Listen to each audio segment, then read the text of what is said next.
Hello, my name is Mark10967 and I'm here to teach you how to make a base that is unprofitable to raid. Now this will be for a vanilla server or a ×2 or a ×3. If you start elevating to a ×5 or a ×10 server where you're getting 10 times the amount of resources, it's really not worth it. What I'm about to show you is a base design that I came up with myself. It's very simplistic and it's something that one person can do, but it's enough to hold 8 people if you need to. So let's have a look and make this base design. The first thing I'm going to be telling you is that it's a 3x3. That's all it is. It's a 3x3. But you need to make first a starter base. Now, when you use a starter base, I tend not to like them because it means wasting resources. Because you're building a base and essentially you're going to abandon at a later date. So I'm just going to use the starter base and then from the starter base expand out. So what I recommend you do is first off put down three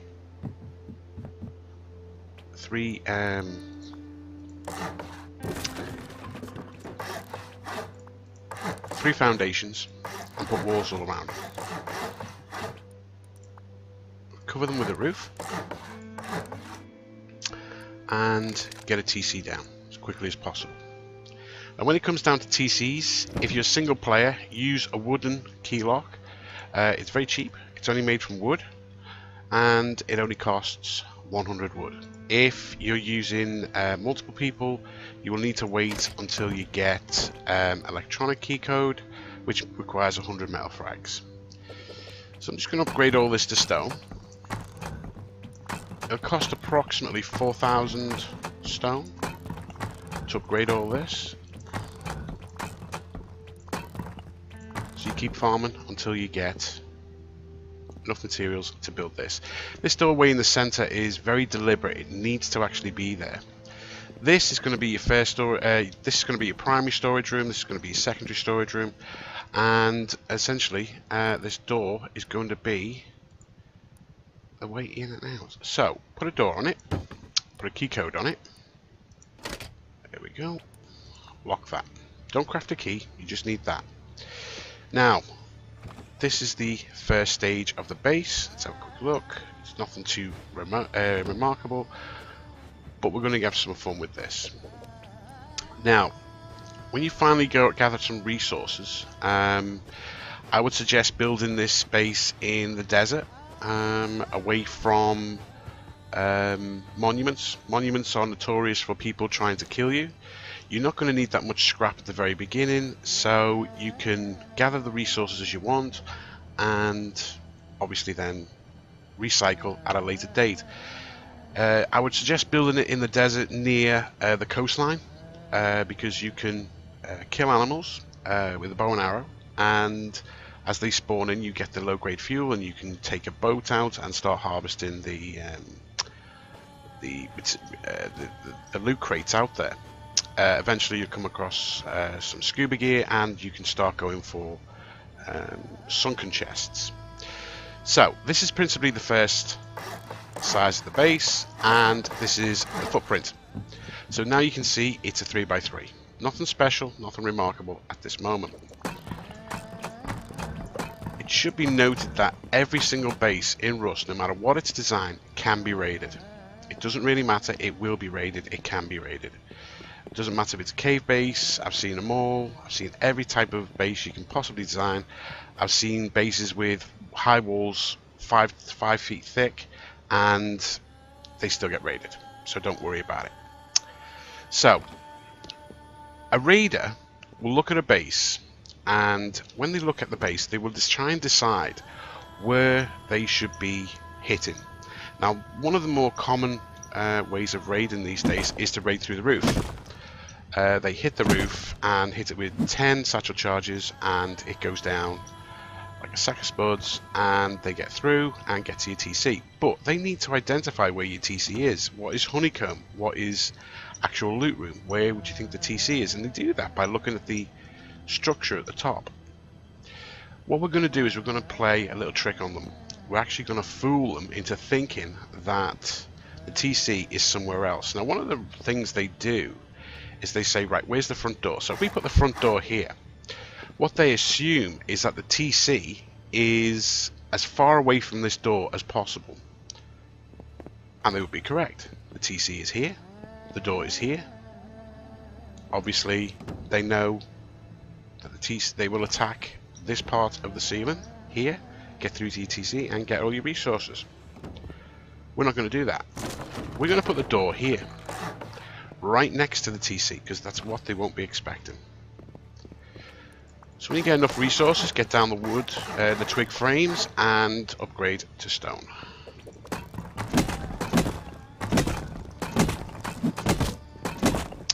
Again, when you're doing this, when you're doing upgrading, just take out a little bit at a time, upgrade a few walls, run back into the base.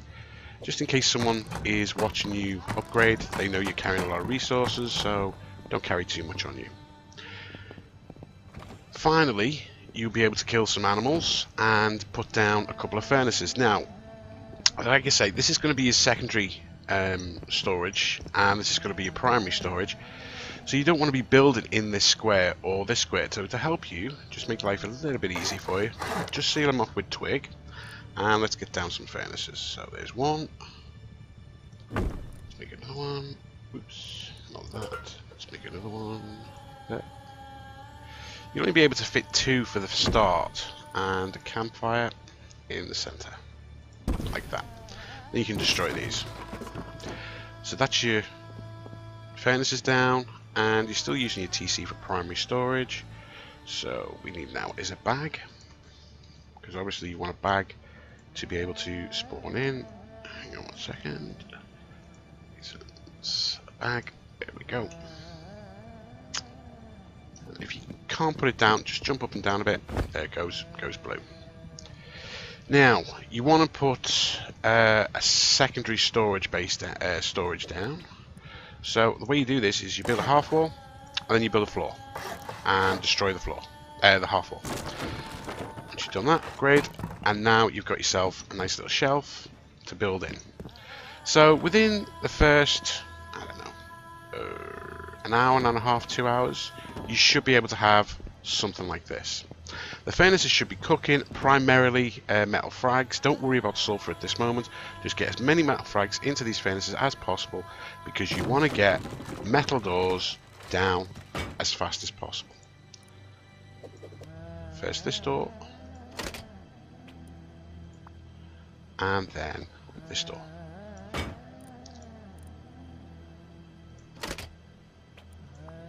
Now we have a rather large airlock, but still they can't get to your loot through the TC.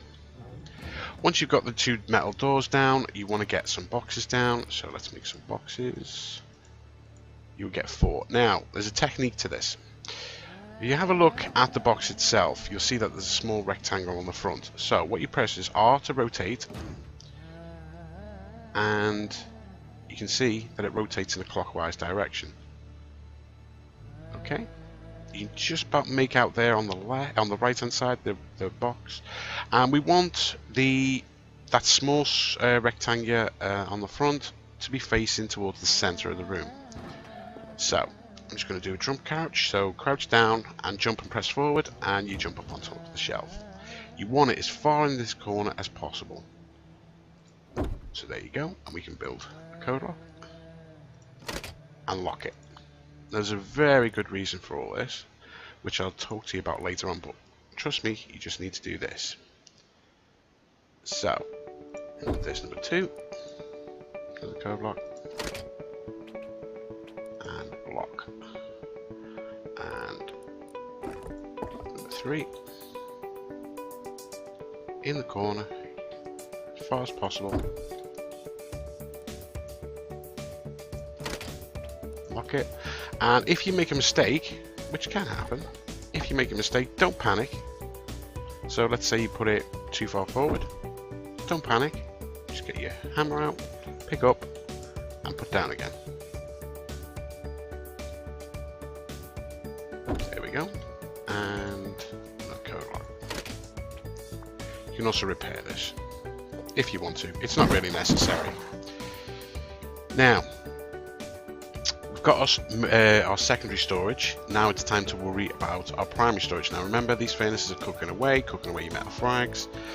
And when you're doing farming, eventually you're going to come across some salvage shells. So what we want to do now is put down some salvage shells and get a box. Again, we want it facing the center of the room, the front of it to face the center of the room. There. A key lock on it. And another one. This time on the top. Just get into position. Far in as possible. Save space.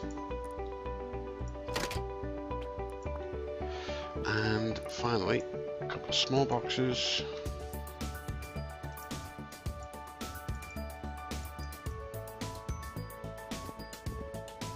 Now, this is a key point here. I want you to rotate this and put it against the wall as close as possible, because we're going to fit something else on that bottom shelf. I wouldn't bother putting code locks on these, it's up to you. It's really not necessary, because the main loot is going to be in the larger boxes anyway. And the serious loot is going to be in these boxes because they're the most secure. So, next box, you can actually fit 2 small boxes on here. And again. So we can get that. Jump crouch on that again. Oops. Okay, it's being awkward. Right, okay, if this happens, just build a smaller box and put another one there. And then obviously just pick this up. And there you go. That's your storage. So what makes this base so special? Well, it's this place. We're going to build essentially a mini maze. And it's going to take them so many resources to get to your TC, to your loot room, that it's really not going to be worth it. So I always get like a little vindictive smile on my face when I realise that I've been raided in the morning when I've built a base like this, and it's actually cost them about 2 or 3 times more sulfur and high qual to actually get to my loot room than it is to what they took back. So essentially, if they raid you, you win. Okay, you lose a base, but just know that they're furious because it cost them so much to actually get to your loot room. So I'm going to build a little mini maze here, just like that.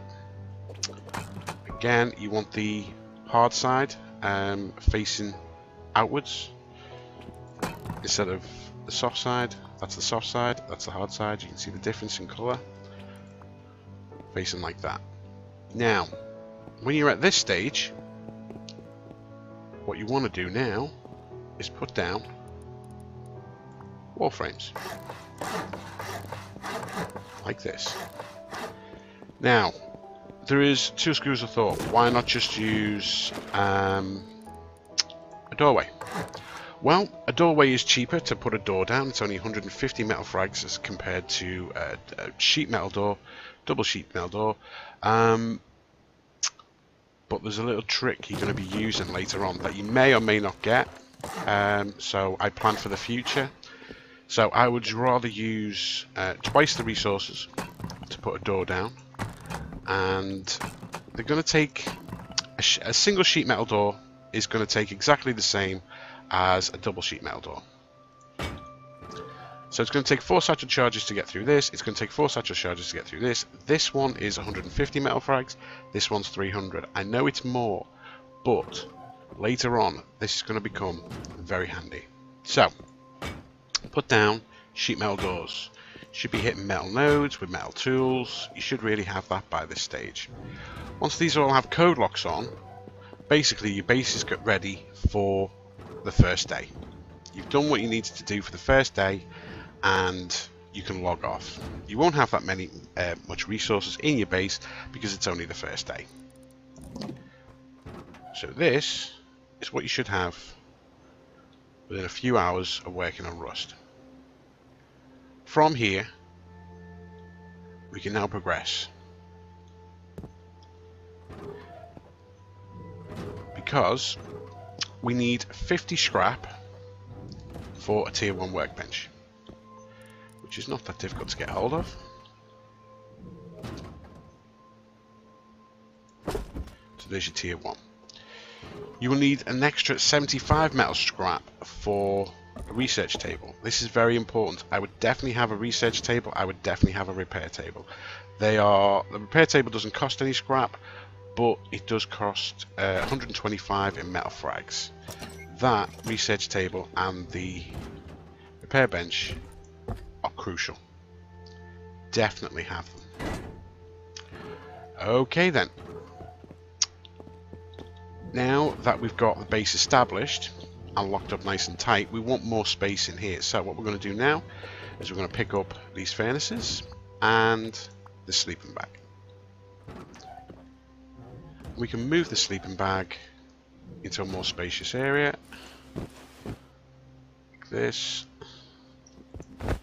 and we can move the furnaces again to a more spacious area.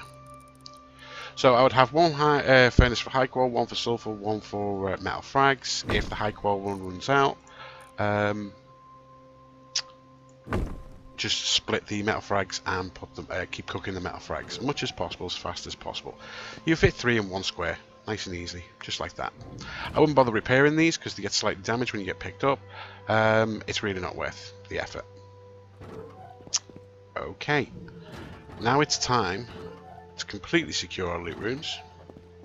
So there is, if you're building by the coast on a sunken crate, there's a 1% chance, a 2% chance that you will find a garage door, which is the key.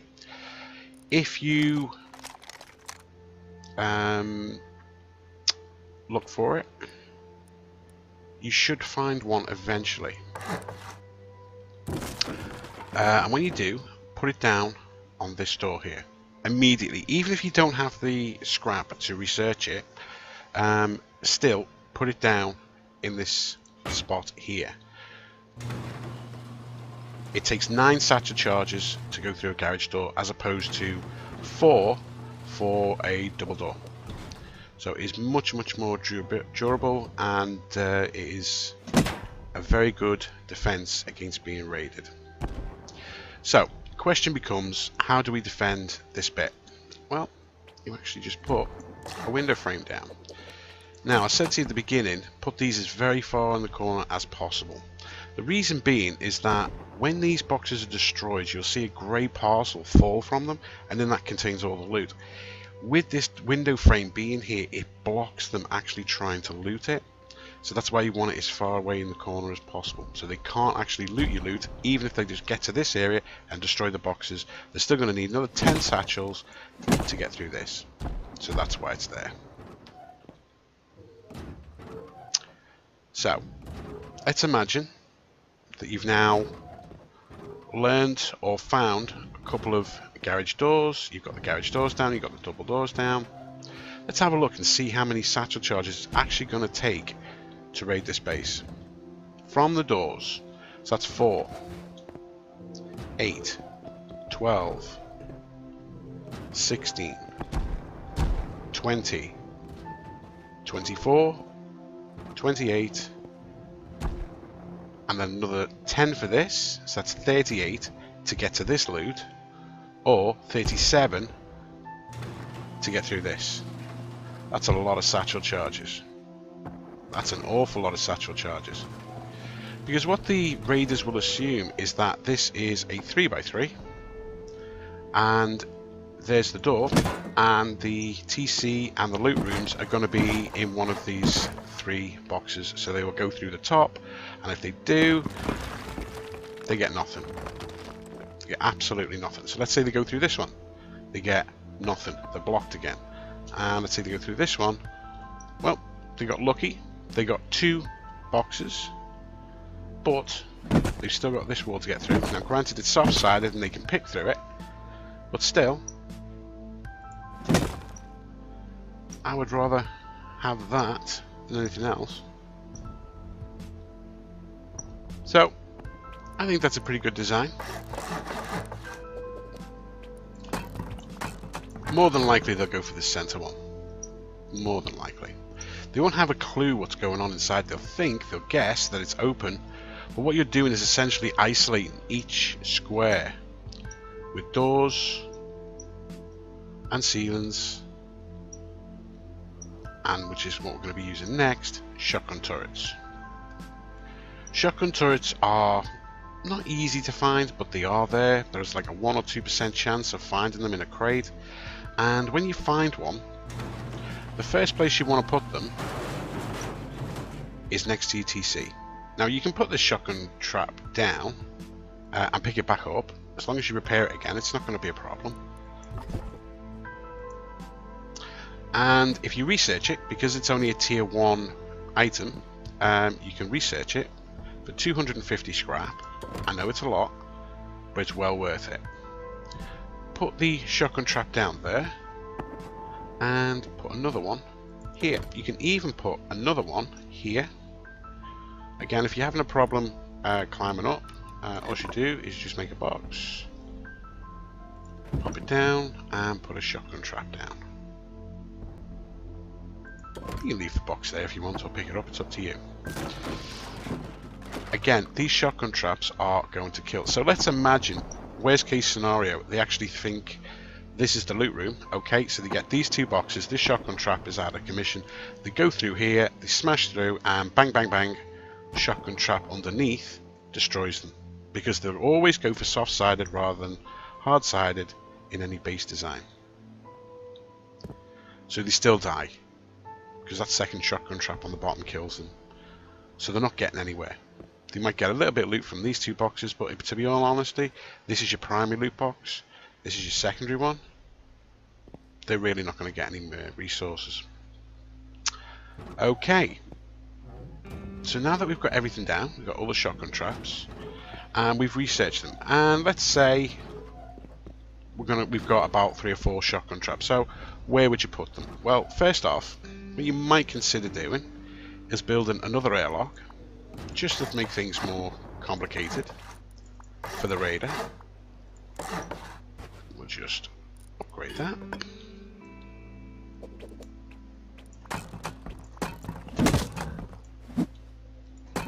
And another sheet metal door. Now you want the door to be facing inwards like this, so it opens up like that. Show that again. So it goes like that. The reason being is that when they try and get through, and if they get through this door, they can't actually get in. They can't get in at all. They still can't get in. So there you go.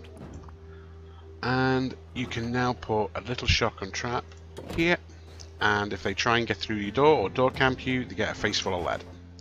The other thing I would do is I would put a staircase here. We're not going to be building anything now in front of this, and it just gives you quick access. Instead of just jumping and whatnot, it gives you very quick access straight in, straight out of your base. And this is how you protect your loot. So, like I say, the more common way of raiding people now is to go through the roof.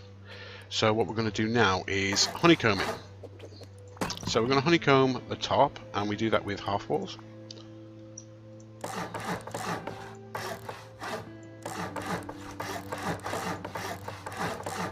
And a roof. It's actually a floor, but we're using it as a roof. Now, if you have any shotgun traps left over, which you might do, you might have 1 or 2, what I would suggest is putting them in here. I would put at least 30 rounds of handmade shells into each one. I would not put any less than 30. You can double that up to 64 if you want to. But again, 30 minimum. Handmade shells are easy. They're only 5 gunpowder and 5 stone. So all your sulfur resources should be going into defending your base first. If you pick up a revolver, don't go all PvPing with it, because you might lose it. Get your base down first, PvP second. So if you get a double barrel shotgun, which is likely, if you get a pistol, which is likely, build the base first. Put them in your bot crate, go out with a bow and arrow, because no one will be caring about a bow and arrow, or a crossbow, or the new compound bow if you want to. But concentrate all your metal on building shotgun traps and doors and boxes. That's how you win this game. Well, there's no winning, but it's how you survive longer than this game. Now we've got all the shotgun traps down. We know it's going to take a huge amount of satchel charges to get through, because these are 10 each, so that's 10, that's 20. And then they get killed, by the way, if they go jump down here and they don't spot these shotgun traps. Bang, bang, bang, they're dead. They can't get their loot again because the shotgun traps covering their body, which is always nice. I would also cover this up, by the way. People tend to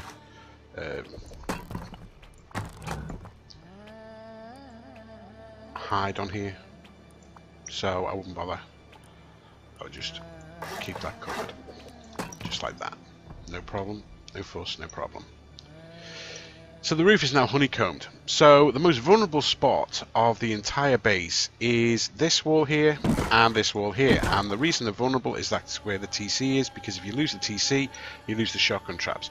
If you get a flame turret, put it down. If you have spare low quality fuel, put it in the flame turret. It's no good inside your storage boxes or in your TC. It's better off in the flame turret, where it's defending your base and working towards keeping you protected. So now we're going to honeycomb the outside. This is pretty standard. You just build some triangle foundations. Destroy that. You don't need to go do any more honeycombing than this.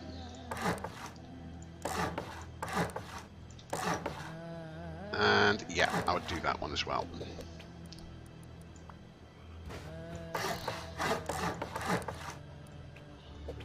Just to honeycomb all that. Oops, missed one.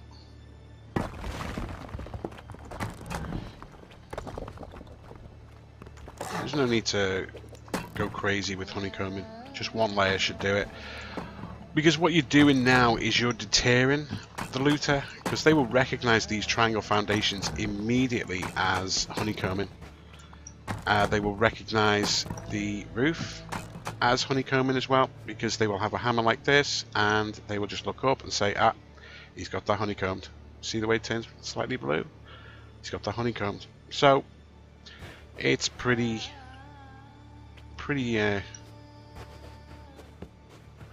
not raid proof, but it's becoming much more difficult to actually raid this base. So one of the other things you can do is, if you have the metal frags, I mean it's a big if you solo it might be more tricky, is just to honeycomb these walls here. Don't worry about the foundations, just these here. Don't worry about the roof. Roof's well protected. 200 metal frags per wall. 9 walls, I'll let you do the math. There you go.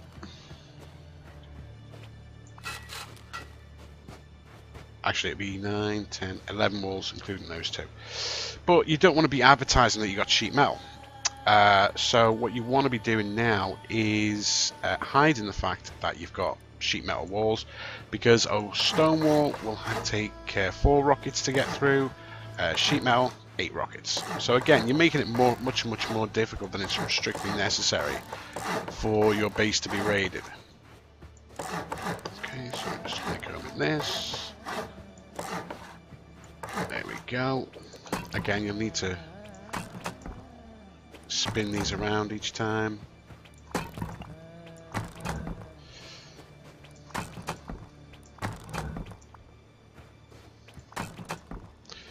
The beauty of this is the base is not too big, it's not too small, it's not too shabby either.